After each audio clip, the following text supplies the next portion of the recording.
And part of the special condition was that you're not supposed to possess a gun. And the state was very clear, and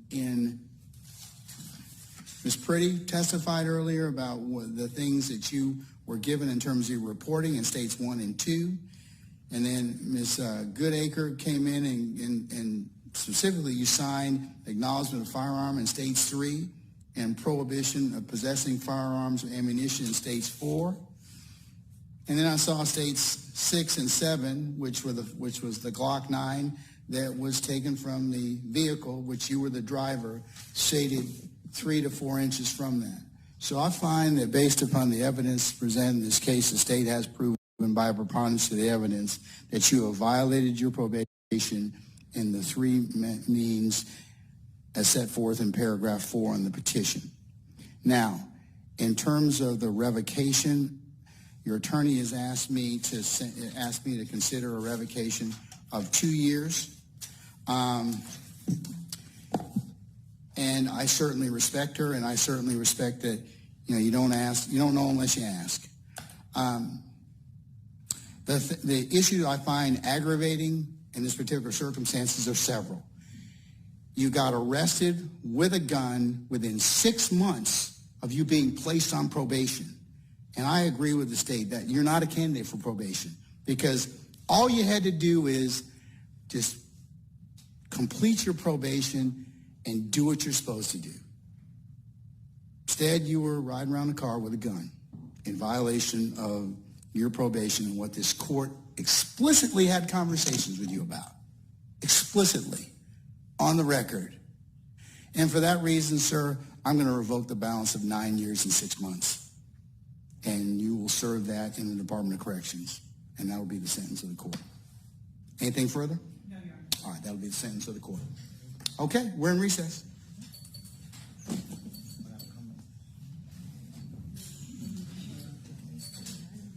What's going on, family? Welcome to Ears to the Street with Factor Entertainment Meet. It's your boy HG. And I ran across this video with this Atlanta rapper Unfoonk, and he just got sentenced to 9 years and 6 months because he violated probation.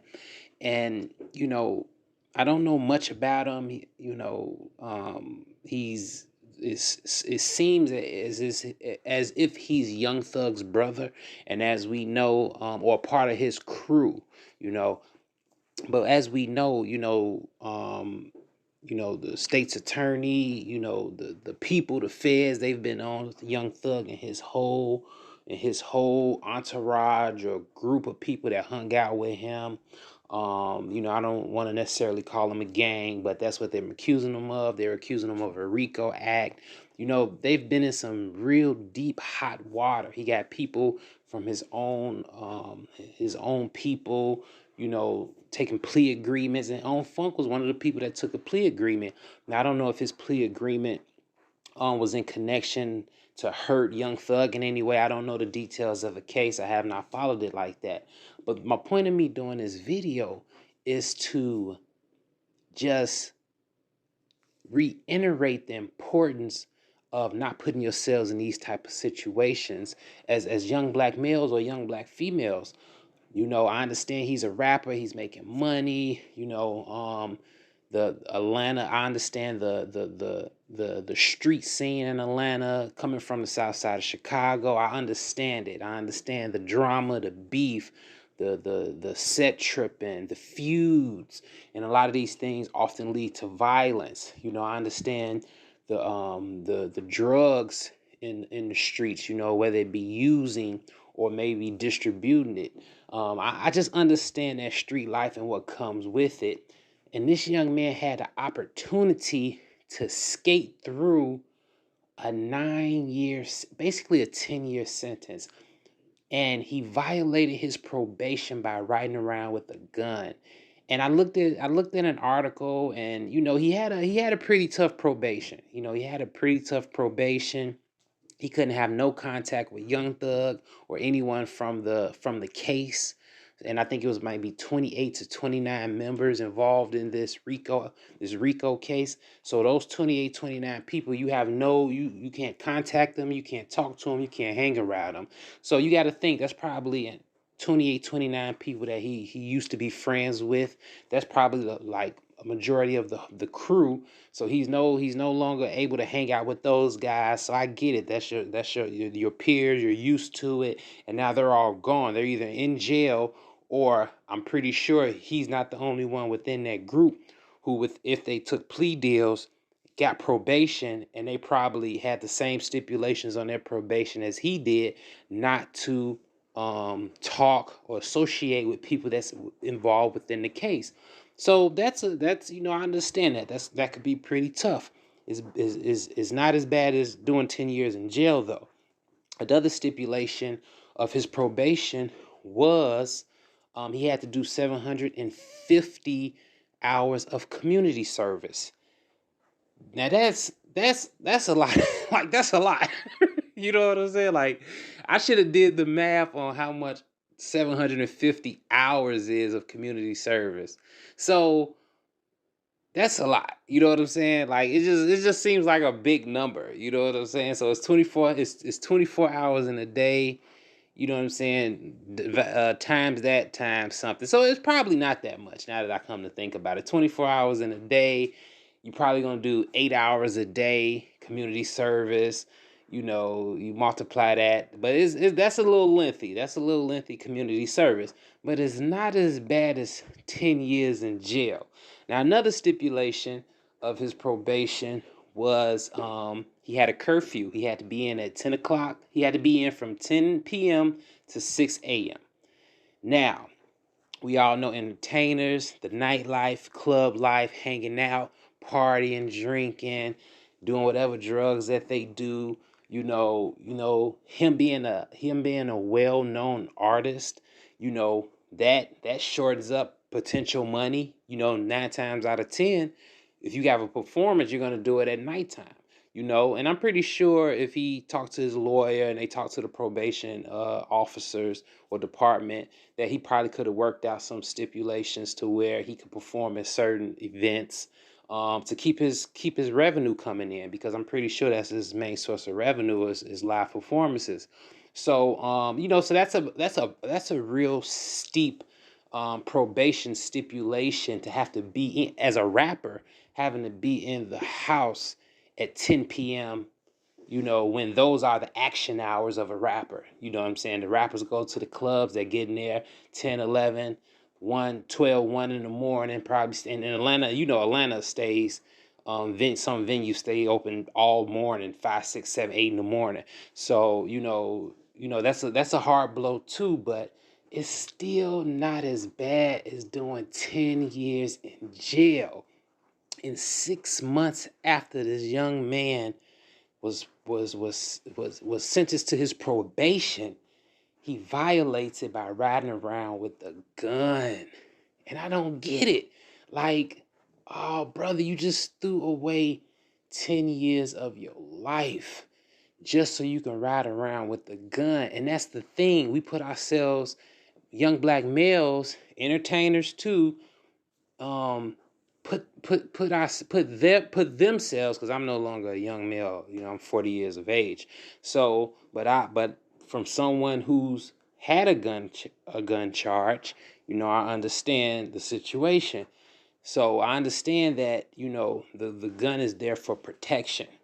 you know for the most part, it be there for protection. Depending on the individual, they may be a hitter. They may be someone, if they see someone's opposition and they have a gun, they may be the aggressor. I don't know this young man. I don't know if that's his mind state.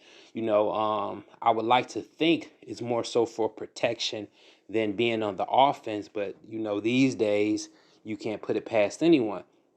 But it just wasn't worth it. It just wasn't worth it. And you see, as the camera pans to him and he's talking to his lawyer, and the lawyer tried to get him a 2-year kind of reprieve. I can't remember the exact terminology that the judge used, but basically, what I got from it is that within 2 years, can we revisit this, and maybe in 2 years he could get another probation period, instead of having to continue his full sentence, which would be 7 years and 9 months after the 2 year period. And the judge doesn't seem like he's going for that. So I'm pretty sure they'll do some type of appeal, go back. And, I'll try to stay focused on this. But I just don't keep up with a lot of the younger rappers these days. Like I said, I'm 40, I'm a man of a certain age. The hip hop scene really doesn't, it really doesn't, it really is not my point of interest, like it was when I was younger. But I just hate the fact that this young man threw away his life, threw away 10 years of his life. And it's just unfortunate. It's just unfortunate, for the young black males out there, for the young black females out there.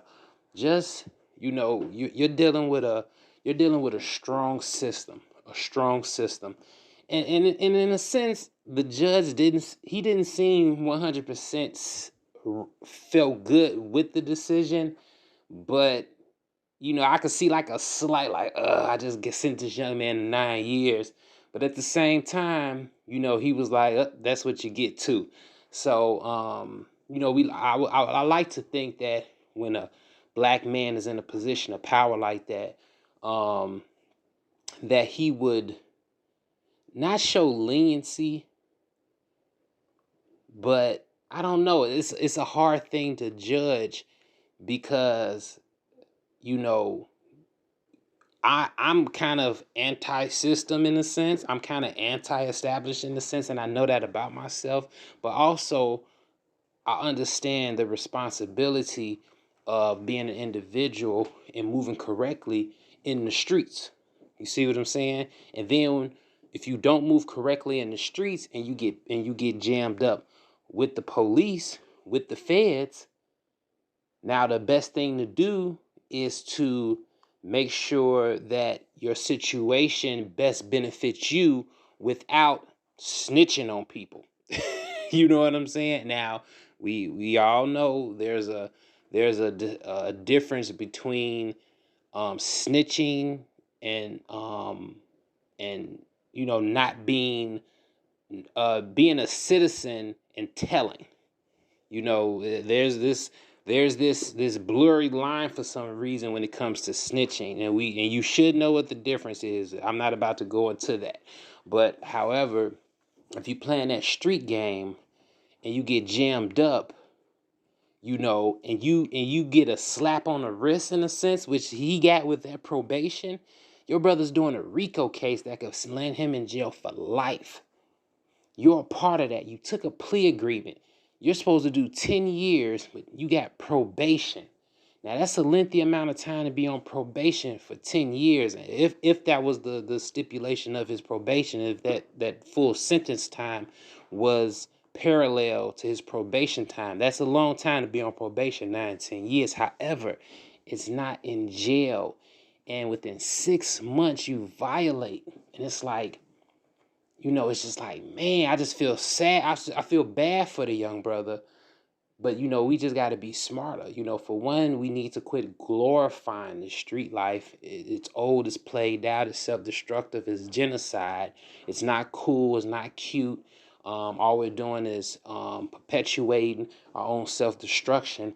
And as you can see, the black judge who's on the opposite side of the law, or on the law side, he didn't hesitate to slam this young brother. So we have to understand the difference between black men and this judge. And I don't know him, don't know his personal beliefs or anything, but he may be like a black, older black man who believes in black people empowering themselves and bringing themselves up out of this systemic racism, and he's worked hard to become a judge, and he believes that we have to work within the system to change the system for black people's race as a whole. He probably believes that. But if he's standing across from a young man that was given the opportunity to correct a wrong, and he didn't play ball, you know, can we hold it against him for slamming him for 9 years? You know, can we hold it against him? You know, maybe Unfoonk, you know, um, doesn't help the black agenda to be, you know, as prominent as we can be within this society where we know we're behind enemy lines. And maybe he did the black race a favor, maybe he didn't. I don't know Unfoonk. You know, just because you're riding around with a gun doesn't necessarily mean you're a bad person, you know, because I was in that same situation he was in. I was never involved in any RICO case, but I had a situation where I got arrested for a firearm. So I understand, and me, trust me, I'm like, you know, I'm not gonna say I'm Mr. Law Abiding, but well, let's just say I did my best to always do the right thing, and I wasn't never out here on no silly stuff. You know what I'm saying? But hopefully this young man, you know, I mean, he ain't got no choice but to get his act together. Now he got to do 9 years in jail. Like, it's rehabilitation time, unless he wants to continue on whatever lifestyle he is, because I don't know, but I'm just assuming based off the situation, you know, if he wants to carry that lifestyle into jail and be some type of big name in jail, you know. But hopefully, you know, he gets his mind right. He seems like a young man, so he has some growing to do. Unfortunately, he got to do that growing for the next 9 years behind prison bars. All right, make sure y'all hit that like and subscribe button. Ears to the street with Factor Entertainment. Me, we out. I'm from the streets with a hood, swallow a man. I'm from the streets with a hood, swallow a man.